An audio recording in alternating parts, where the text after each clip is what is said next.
그 땅에 기근이 심하고 그들이 애굽에서 가져온 곡식을 다 먹음에 그 아버지가 그들에게 이르되 다시 가서 우리를 위하여 양식을 조금 사오라.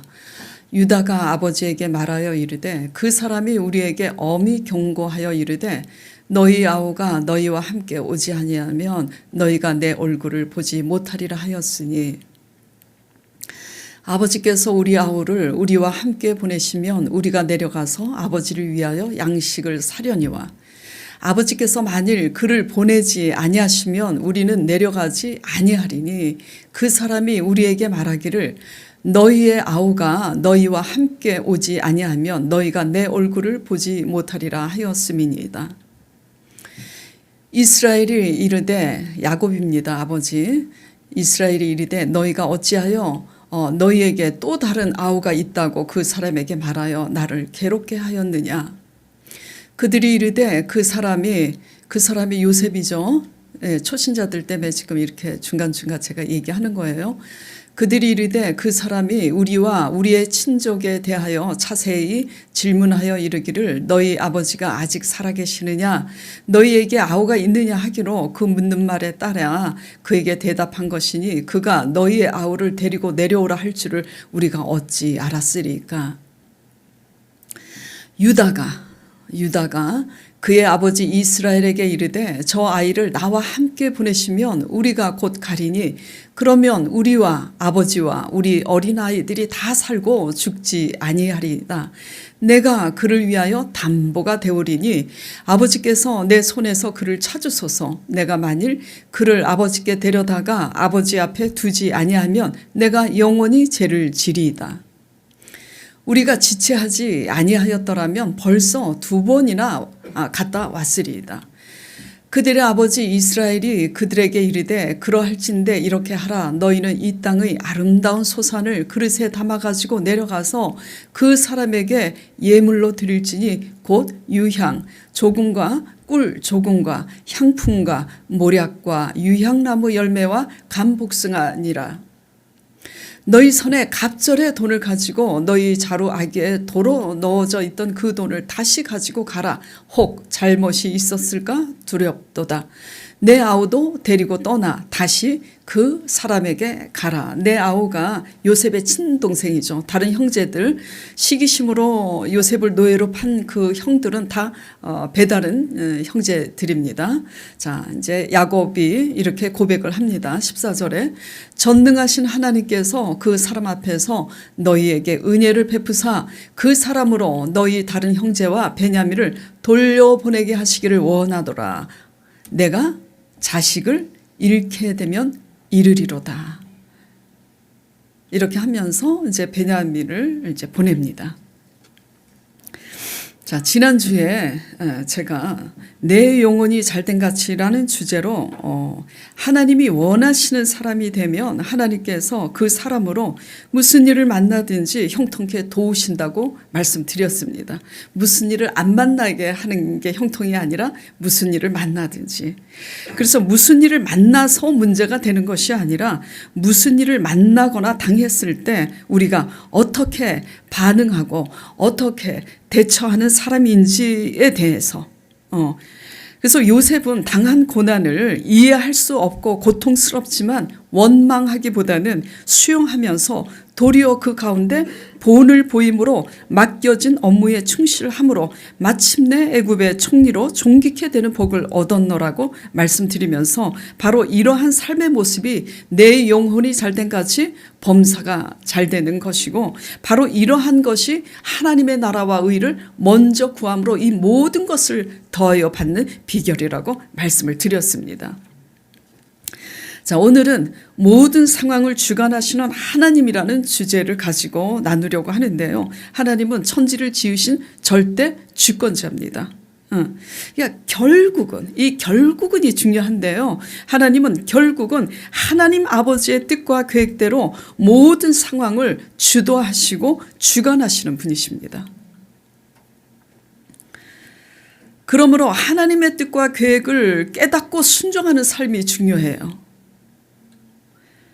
우리의 뜻과 계획이 우리 보기에 선해 보여도 하나님 뜻과 맞지 않을 때는 결국은 실패하게 하나님께서 상황을 주도하시는 분이십니다. 문제는 오늘 조 집사님이 대표 기도하신 것처럼 문제는 이 벌어진 상황이 도대체 무엇을 말하는지 깨닫는지가 중요한데요. 그 상황 속에서 깨닫고 있는지 그리고 그 후에 깨닫는지 순서는 중요하지 않아요. 어쨌든 깨닫는 것이 중요합니다.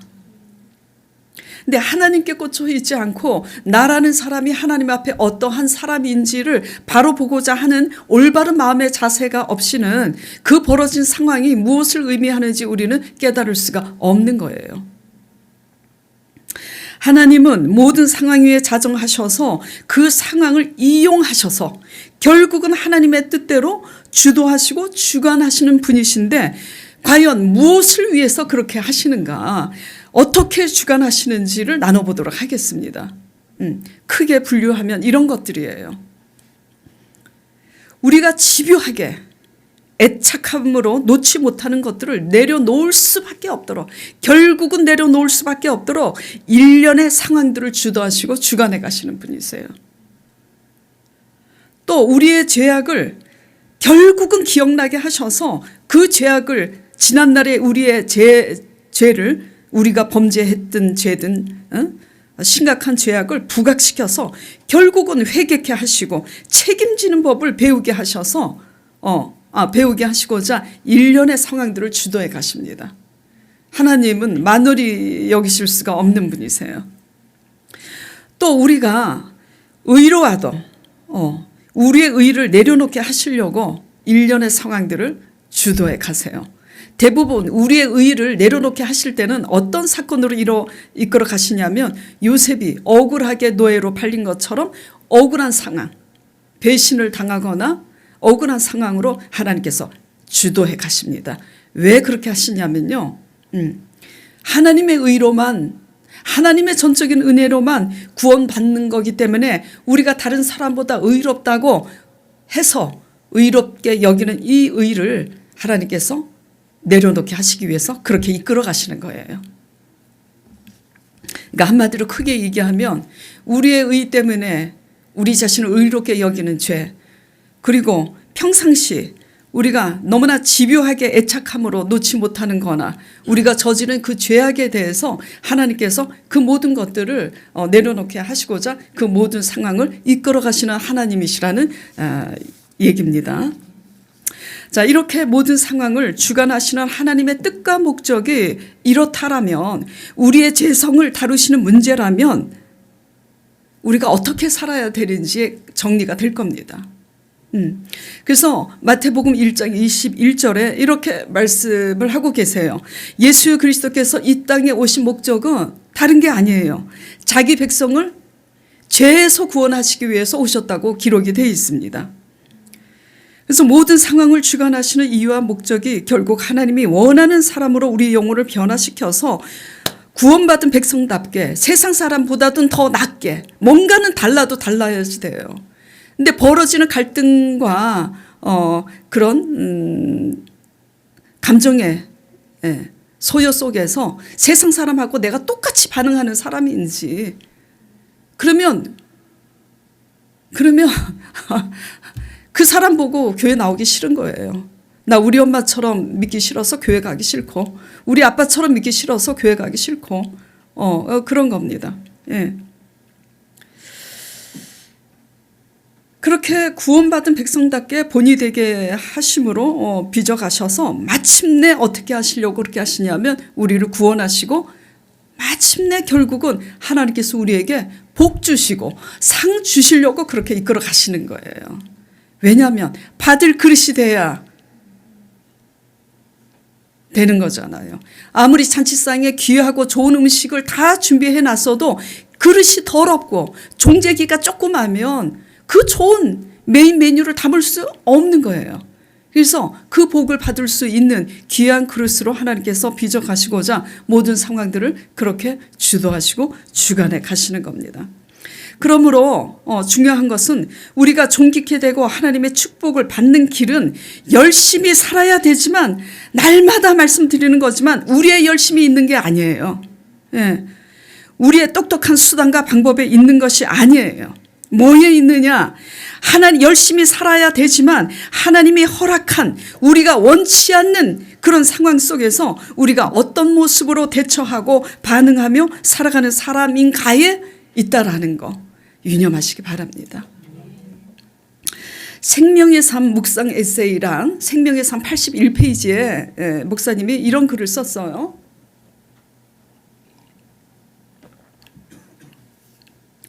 우리의 감정 소모가 가장 심한 것이 어디냐면 가정이라고. 부부끼리, 형제들끼리, 또 시집 식구들과의 관계, 친정 식구들과의 관계, 하여튼 우리의 감정 소모가 가장 심한 것이 어디라고요? 가정. 가정에서 가장 많은 갈등과 싸움이 있는 곳이라고. 그런 가운데에서 이렇게 싸우고 갈등이 있는 그곳에서 우리가 결국은 뭘 보게 되냐면 세상 사람들은 상대방을 탓하죠. 그러나 믿는 사람들은 세상 사람보다 달라야 되는 게 뭐냐면 우리 자신을 이제 봐야 되는 거죠.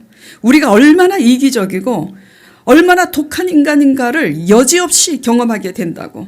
그래서 우리의 믿음은 가정을 통해서 연단되는 거라고.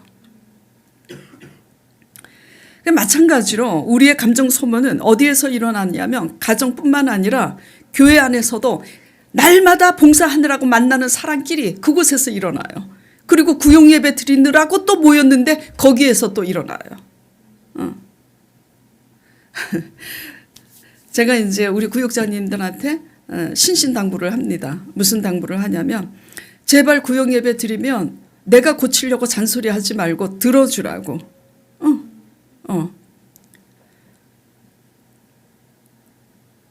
그 이제 구역 예배 드릴 때 이제 스트레스 받으면 구역 식구들이 나오기가 싫은 거예요. 또 교회가 초신자가 왔는데 막 죄송합니다. 미니스커트를 입든 짧은 바지를 입든 내버려 두세요. 예. 다 은혜 받으려고 나온 거니까. 이게 무슨 얘기냐? 이 감정 소모는요, 가장 가까운 곳에서 날마다 만나는 사람과 일어나는 거예요. 그리고 또 어디에서 일어나죠?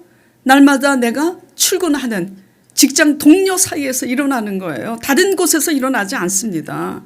사람 사는 곳에는 다 문제가 있는데 과연 그러한 갈등의 상황 속에서 우리가 그 문제를 어떻게 해결하려고 대처하는 사람인가? 거기에 하나님이 우리를 높이시고 복 주시는 비결이 거기에 있다라는 거예요.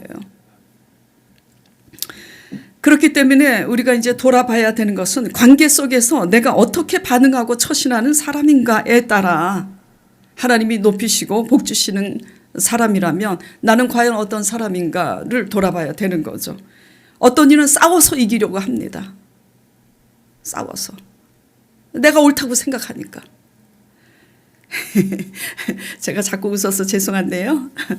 막 이제 싸워가지고 어떤 얘기를 하면 제가 일단은 그래요. 잘했다고. 왜냐하면 싸우기까지는 마음이 상했기 때문이잖아요. 근데 다 스스로 깨달아야지 돼요.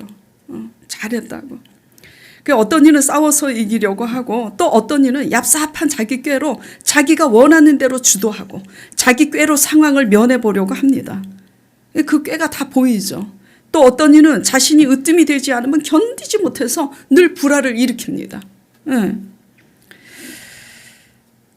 하나님은요, 우리의 이런 죄성을 상황을 통해 빚어가십니다. 그렇기 때문에 하나님이 높이시고 축복하시는 것은요, 사람의 관계에서 어떻게 대처하느냐에 있다라는 거 잊지 마시기 바랍니다. 사람의 관계가 곧 누구의 관계냐면 하나님의 관계예요. 어떤 열심에 있는 게 아닙니다. 뭐를 자꾸 착각하고 내가 뭔가 억수로 헌금을 많이 드리고 막 억수로 봉사를 하면 하나님이 받으시는 줄 아는데 그것도 중요하죠. 아무나 그렇게 열심히 하냐고요. 근데 사람의 관계가 무너진 사람들은 아무리 하나님 앞에 열심히 무엇을 봉사를 하고 헌금을 드려도요, 그건 연락되지 않습니다. 예. 그렇기 때문에 시편 127편 1절에 뭐라고 말씀하시냐면 그러므로 파수꾼의 경영이 하나님이 지켜주시지 않으면 허사라고. 그리고 잠언 16장 1절에 이래요. 마음의 경영은 누구에게 있어도 사람에게 있어도 사람이 어떤 계획을 가지고 내가 이 일에 성공하리라 경영하잖아요. 그러나 그 응답은 누구에게 있다고요? 하나님께 있다고요. 예. 오늘 본문 이해를 돕기 위해서요. 그 전반부 상황을 말씀드리자면은 이제 이런 내용입니다. 각 나라에 기근이 들어서 야곱의 가족들로 애굽의 곡식을 사려고 요셉 앞에 이르게 되는데요. 형들은 요셉을 이제 몰라보지만 요셉은 알아봅니다. 왜냐하면 요셉이 애굽의 노예로 팔렸을 때가 17살이고 지금은 30세라 결혼하고 성인이 됐잖아요. 그러니까 요셉은 형들을 알아봐도 형들은 요셉을 몰라봅니다. 그래서 요셉은 자신을 시기하고 질투해서 노예로 판 것처럼 자기 친동생 베냐민도 어떻게 해야지 않았는가 그걸 알아보고 싶어서 결국 테스트를 하게 됩니다. 어떻게 테스트를 하냐면 너희는 사실 곡식을 사러 온 것 같지만 이 나라를 정탐하러 온 정탐꾼이다. 그래요. 그러니까 형들이 어떻게 해요? 자신들이 결코 정탐꾼이 아니라 우리는 이런 사람이라 우리 아버지는 누구고 지금 형제가 12명인데 하나는 없어졌고 자기네들이 없앴잖아요. 하나는 없어졌고 지금 집에 막내 그 없어진 그 친동생 막내는 그 아버지와 함께 있다고.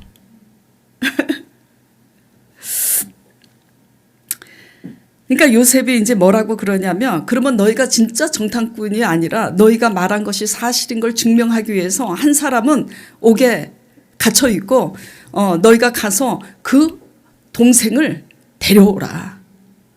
그래서 이제 곡식을 다 이제 주고 집으로 돌아가게 해서 그 곡식을 이제 다 먹고 오늘 본문이 시작되는 거예요. 오늘 본문에 이제 본문 좀 띄워주세요. 1절. 그래서 그들이 애굽에서 가져온 곡식을 이제 다 먹으니까 아버지께서 그들에게 다시 가서 우리를 위하여 양식을 이제 사오라고. 근데 이제 문제는 뭐예요? 누굴 데려가야 돼요? 요셉의 친동생 베냐민을 데려가야 되는 거야.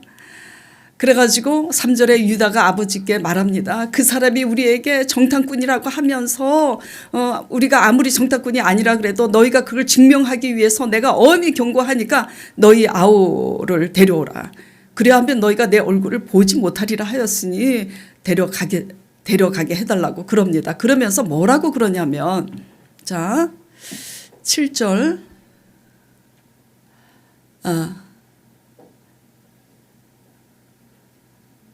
8절 보겠습니다.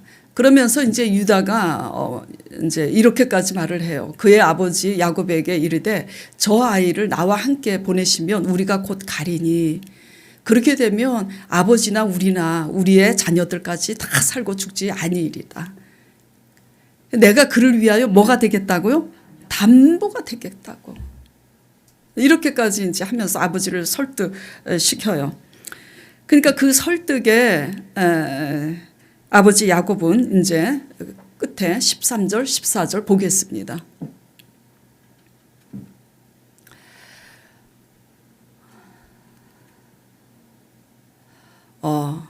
내 아우도 데리고 떠나 다시 그 사람에게로 가라. 그러면서 14절 전능하신 하나님께서 그 사람 앞에서 너희에게 은혜를 베푸사 그 사람으로 너희 다른 형제와 베냐민을 돌려보내게 하시기를 원하노라. 하나님께 맡기면서 결국은 내가 베냐민을 잃게 되면 이르리로다. 이렇게 하면서 보내게 되는 거예요. 오늘 이제 43장인데 그 전장 42장에 보면은 아버지가 절대로 못 보낸다고 반대합니다. 왜? 요셉도 내가 사랑하는 요셉도 잃었건을 베냐민까지 잃으면 내가 사는 것이 죽은 것과 같이 슬프리라. 그러면서 반대해요. 근데 결국은 이제 유다의 설득에 내가 잃게 되면 잃으리라. 그리고 또 왜냐하면 다 나머지 식구들이 먹고 살아야 되니까 그렇게 베냐민을 이제 포기하고 보내게 돼요. 그래서 제가 드리고자 하는 이제 말씀이 뭔지 눈치채셨죠? 본문 13절 14절이 이제 제가 먼저 말씀드리고자 하는 내용인데요. 하나님은 요셉이 형들을 이렇게 테스트해 볼 수밖에 없는 일련의 상황들을 통해서 야곱의 지나친 편애와 애착을 내려놓게 하도록 지금 다루고 계시는 분이세요. 자, 저희 이제 외숙모가 지금 인천에 살아 계시는데요. 재혼한 분이십니다. 외삼촌이 이제 그 이혼을 하고 또 재혼을 했는데 그 외삼촌 전처에서 난 딸이 한 명 있고요. 현재 이제 외숙모가 재혼해서 난 딸이 둘 있어요. 그러니까 전부 3명이죠. 딸만 셋이에요. 근데 외삼촌이 사업이 부도가 나서 외숙모가 직장을 다니면서 생계를 이어갈 수밖에 없는 그런 어려운 상황에 우리 외숙모가 어떻게 이제 자식들을 키우냐면 자신의 친딸들은 친딸이기 때문에 운동화가 해줘도 새 것을 사주지 못해요. 근데 누구는 사주냐면 친딸이 아닌 전처의 딸은 사줍니다. 제가 이제 외할머니 댁에 자주 왔다 갔다 하기 때문에 그 사실을 보고 알고 있어요. 그리고 우리 교회 집사님도 자기의 친자식은 말을 안 들을 때 막 때릴 수가 있어. 근데 친자식이 아닌 자식은 친자식이 아니기 때문에 때리지 못합니다. 더 돈을 들여서 더 좋은 옷을 입히고 더 때리지 못해요. 그러면 그 속이 얼마나 뭉그러지겠어요. 그렇죠? 제가 왜 이 말씀을 드리냐면 일반 사람들도 생각이 있는 사람들이면 부족해도 이렇게 하는데 야곱이 아무리 봐도 복받을 수 있는 사람이 아니에요. 전적인 하나님의 언약에 의한 하나님의 은혜죠. 야곱은 너무나 편애가 심했어. 어느 정도로 심했기에 그 형들이 시기와 질투심으로 그 요셉을 노예로 팔아버리냐고요. 이렇게 그 시기심을 격발할 수밖에 없을 지경에 이르도록 아버지 야곱은요 편애를 한 겁니다. 지나치게 요셉이 이쁘다고 요셉에게 날마다 채세고 더 좋은 옷을 오늘날 이제 따지면 뭐지? 명품이 되는 거겠지. 그리고 자기가 덜 사랑하는 레아의 이제 자식들은 그냥 대충 중저가 옷을 이제 사주는 거. 이게 애들한테는 이게 엄청난 상처가 되는 거죠. 야곱은 굉장히 욕심이 많은 사람이었어요. 꾀도 많고. 그래서 삶 속에서 항상 자신이 주도권을 가지고 행사를 했습니다. 네. 그래서 우리가 알아야 되는 것은요, 삶 속에서 우리의 수단과 꾀로 우리가 주도권을 가지고 우리가 편한 대로 살고자 하는 이런 이제 죄성은 하나님이 빚으세요. 그리고 이제 그런 이제 야곱인데다가 편애가 또 심했잖아요. 그 편애, 그러니까 요셉이 이제 죽었다고 생각하니까 요셉의 친동생 베냐민을 이제 놓지 못하는 거야. 근데 일련의 상황들을 통해서 하나님께서 베냐민을 내가 잃으면 잃으리로다 내려놓게 하시는 거죠. 자, 야곱의 이런 성향 때문에 가족들이 얼마나 상처를 많이 받았겠습니까? 예. 이런 야곱의 죄성을 다루시기 위해서 기근과 또 요셉의 테스트라는 일련의 상황을 통해서 결국은 내려놓게 하시는 하나님이세요. 그러니까 우리가 이제 우리 자신을 돌아보면서 적용해야 될 거리 뭐냐면은 우리가 지나치게 집착하고 애착하는 우리의 베냐민은 과연 무엇이냐 이거죠. 그렇죠? 각자 다 다를 거예요. 우리의 베냐민. 어떤 사람들에게는 이제 그것이 내가 놓지 못하는 애착은 방탕함이 될 수도 있어요. 내가 부모인데 부모면 자녀를 책임을 가지고 잘 키워야지 되는데 나의 방탕함 때문에 그것을 놓지 못하는 그런 애착이 될 수도 있고,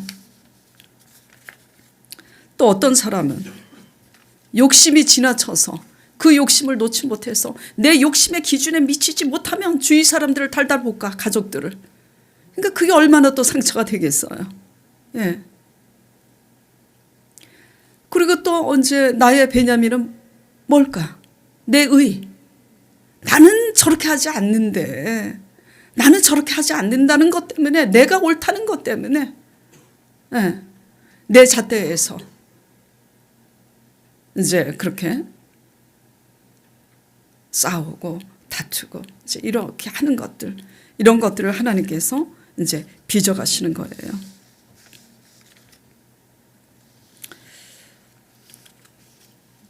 여기 있구나.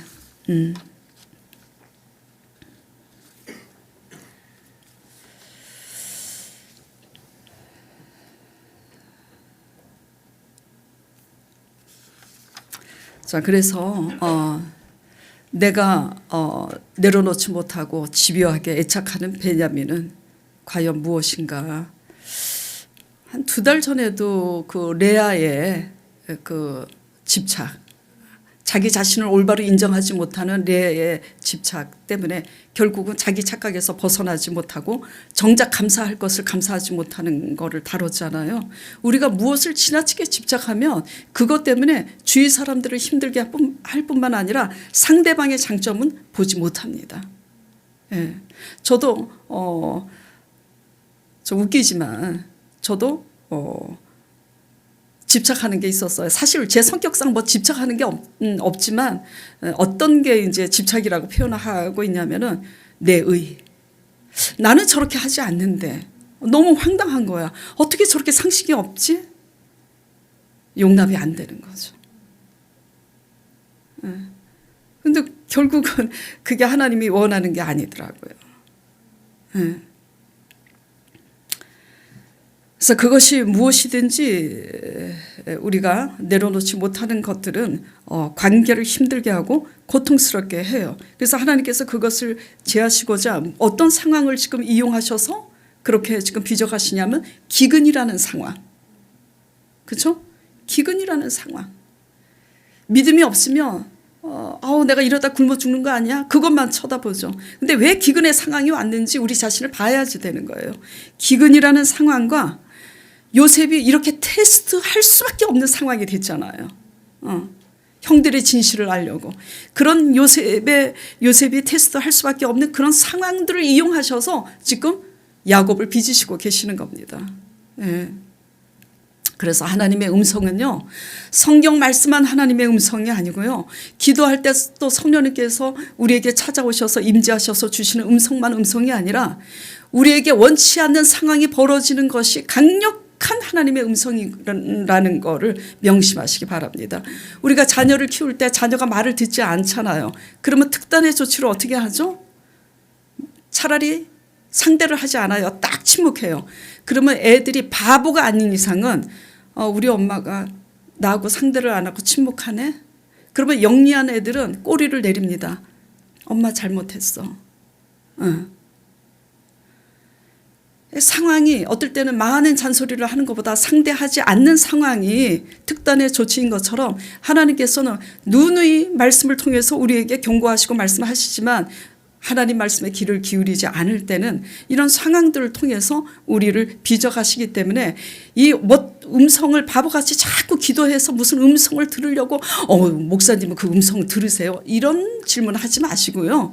벌어지는 상황이 우리에게 주시고자 하시는 어떤 메시지인가 믿음으로 잘 분별하시길 바랍니다. 자, 그리고 이제 8절 9절 보겠습니다.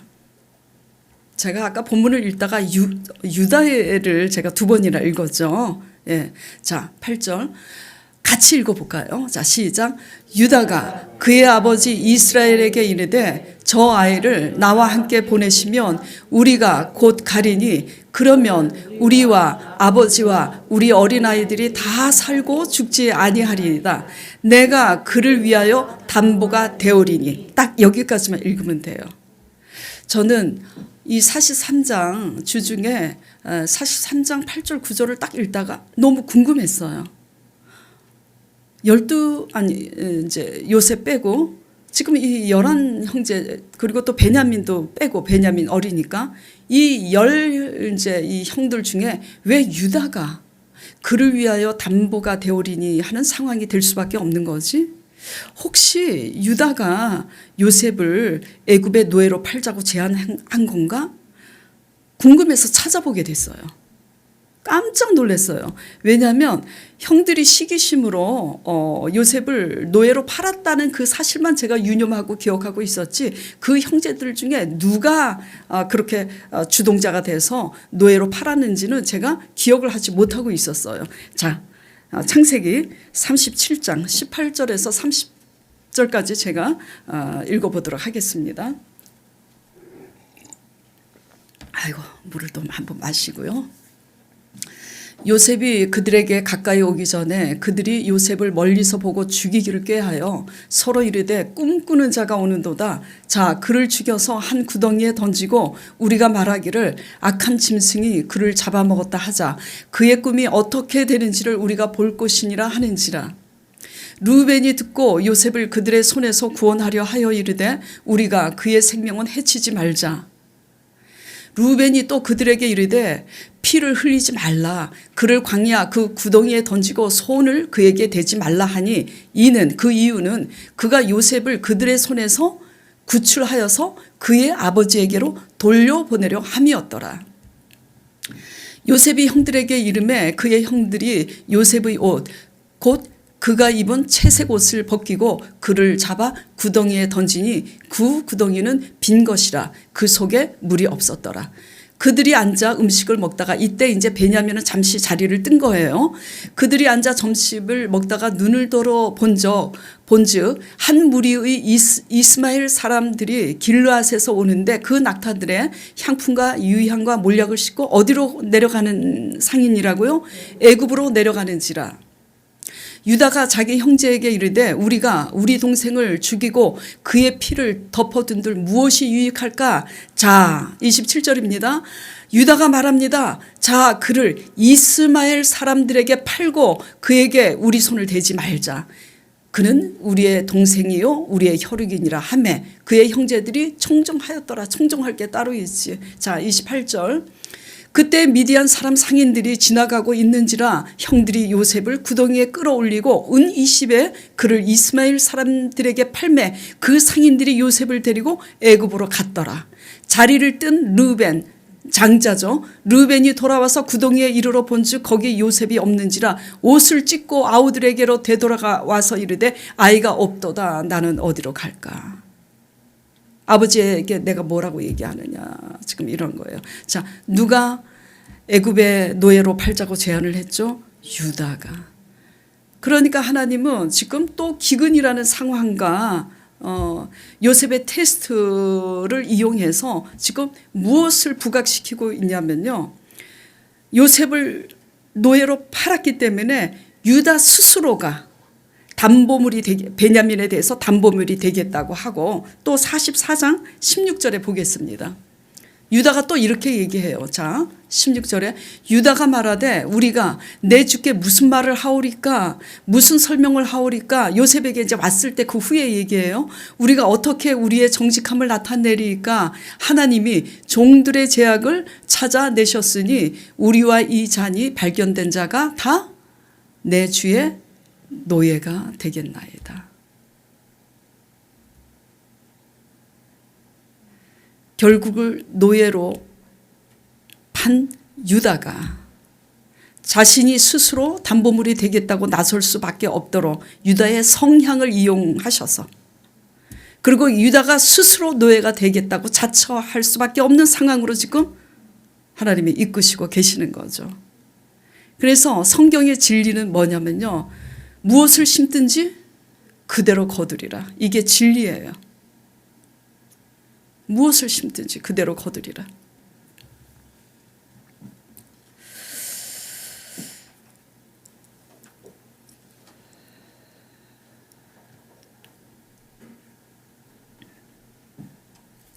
자, 결국은 하나님은 모든 상황을 주도하시고 주관하시죠. 뭘 지금 주도하시고 주관하시는 거예요? 유다의 지난 날, 형제들의 지난 날을 지금 하나님이 기억을 다시 할 수밖에 없도록 그 죄악을 기억나게 하시고 부각시키시는 거예요. 그리고 그 죄에 대한 책임을 질 줄 아는 사람으로 지금 뭐죠? 빚어가시는 거죠. 어쩔 수 없이. 어쩔 수 없이. 그래서 되게 중요한 게요. 어쩔 수 없는 상황이 돼가지고 빚어지는 것보다 기회가 있을 때 스스로 빚어지는 사람이 돼야 되는 거예요.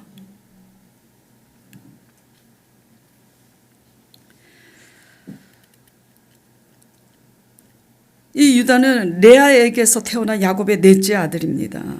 네.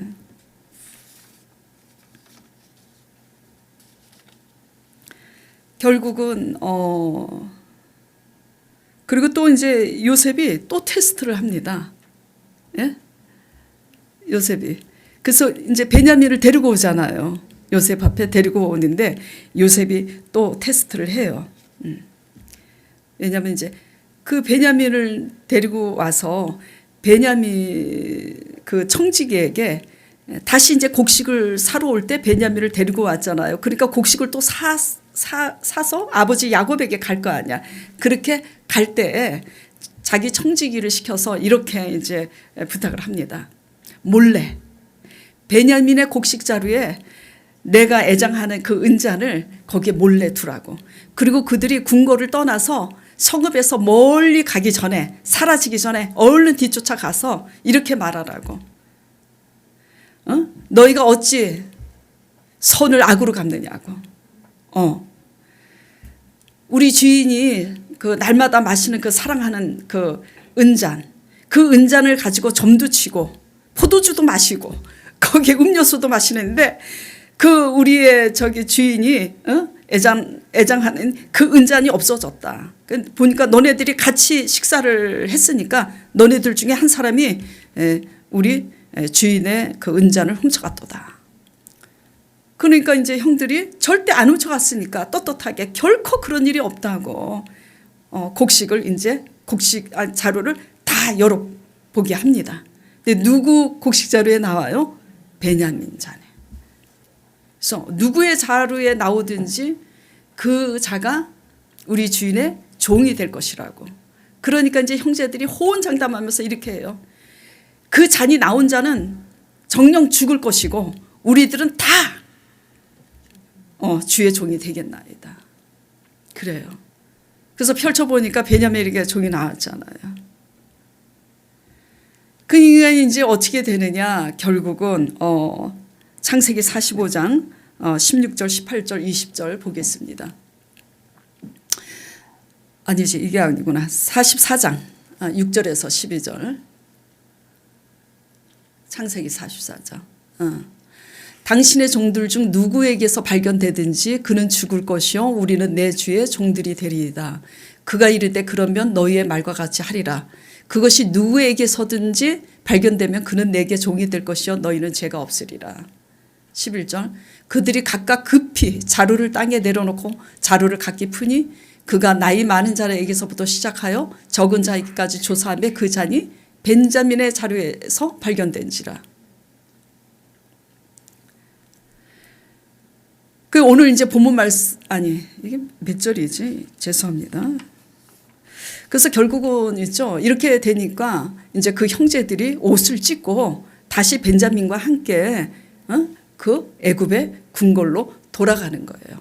이 중요한 게 뭐냐면 이제 그 벤자민과 함께 노예가 되겠다고 궁궐 안으로 들어가는 겁니다. 전에는 요셉을 시기해서 노예로 팔았던 그들이 이제는 베냐민을 책임지기 위해서 같이 이렇게 함께하는 이제 그런 모습을 보이는 거죠. 하나님께서 이렇게 될 수밖에 없도록 이끌어 가시는 거예요.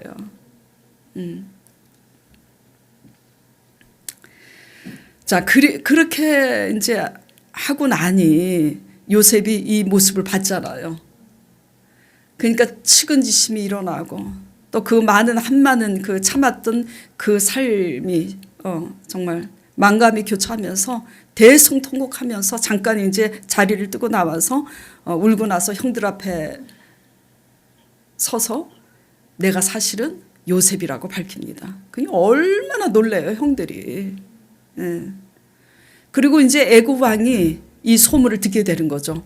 요셉의 형제들이 왔다는 소식을 듣고 애굽 왕이 어떻게 하는지 보겠습니다. 창세기 45장 16절 18절. 자, 요셉의 형들이 왔다는 소문이 바로의 궁에 들림에 바로와 그의 신하들이 기뻐하고 바로는 요셉에게 이르되 내 형들에게 명령하기를 너희는 이렇게 하라고. 너희 양식을 싣고 가서 가나안 땅에 이르거든 너희 아버지와 너희 가족을 이끌고 오라고 이리로. 내가 너희에게 어떻게 한다고요? 애굽에 좋은 땅을 주겠다고. 좋은 땅을. 강남 땅인 거지 오늘날.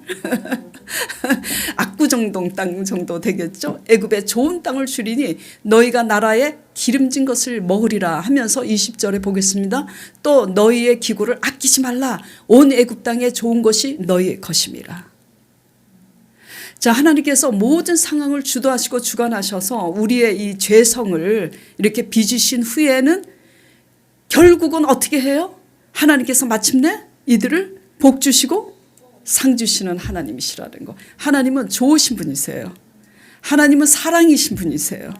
거룩하신 분이에요.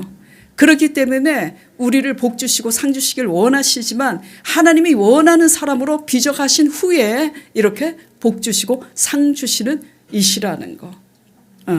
그래서 우리가 처해진 상황 속에서 하나님 원하는 사람이 되기 위해서 내가 마음에 들지 않는 상황 속에서 내가 어떻게 처신하고 내가 어떻게 그 상황을 모면하려고 이렇게 관계를 맺느냐 이런 것들을 좀 돌아보시고 하나님께서 신앙의 본질인 사람을 배려하고 사랑하는 그런 이제 신앙의 경건에 승리하는 저와 여러분 되기를 간절히 축원드립니다.